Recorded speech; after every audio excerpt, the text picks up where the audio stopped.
Mad Bull 34 is a twisted time capsule of sorts, an exaggerated yet kind of true depiction of the 1980s New York City life. The atmosphere is accurate, but also a time capsule of just how brutal, offensive, and downright problematic these 80s anime OVAs used to be.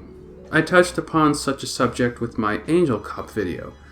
But yeah, Mad Bull makes Angel Cop look rather tame in comparison, especially the manga. Kazuo Koike is a rather prolific manga writer with classic period pieces like Lady Snowblood and Lone Wolf and Cub. That Baby Yoda everyone loves? Yeah, well, Disney owes most of that concept to this man right here. So where does someone like this get inspiration for something like Mad Bull? It's certainly a bizarre change of topic for him. 1980s American law enforcement. So the story follows John Sleepy and his newly recruited partner Daizaburo Eddie.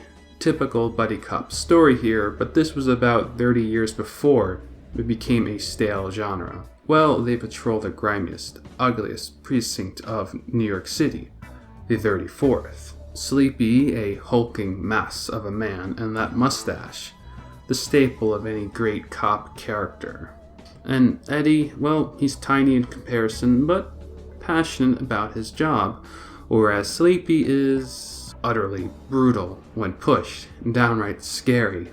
The stories truthfully don't leave much to be desired, but it's all about just how insane this manga is, and funny, especially compared to today's world of manga.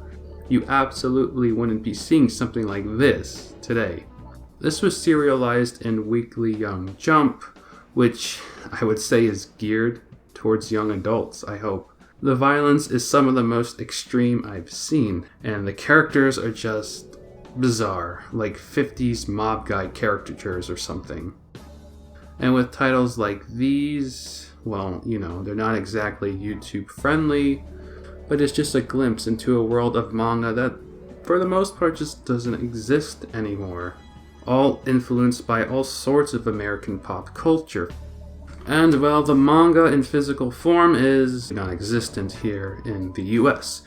Translations online do exist, though, so really, let's focus now on the 80s OVA. Well, the VHS tapes are pretty much extinct now, but there's the DVD, at least it's not that old. Well, is this just another result of this post-pandemic world? A lot of prices are going up. It's really weird.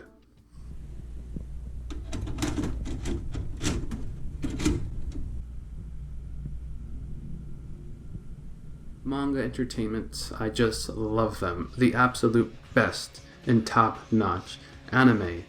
But also all the filthiest ones too. And, well, as a kid, I always remembered the scenes in the trailer for Mad Bull of Sleepy with a bunch of grenades attached to his crotch.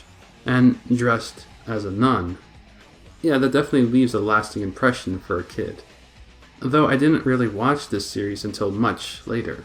There aren't too many positive reviews online for this one. Why do we have to hold anime up to some brilliant standards? People can enjoy trash like the Trauma movies or The Room just fine. But when an anime comes along that's an obvious homage to trashy American action films, we can't just enjoy the mindlessness of it and that awful manga dubbing. Hey, fuck the lot of you! The only way you can stop a little guy like me's with machine guns! Then you can kiss my butt and call it ice cream! It's like watching an old fake Bruce Lee movie. Father, how good is he though? You don't have to ask me that. You'll soon find that out for yourself, my boy. You need the awful dub to match the awful film. It goes beyond terrible into a territory of enjoyment, and that's the type of stuff I love. Is it offensive? Sure. So whether you hate it or not, it certainly stands as a glimpse 30 years into the past of a much beloved form of art. that, well, used to pull no punches, to say the least.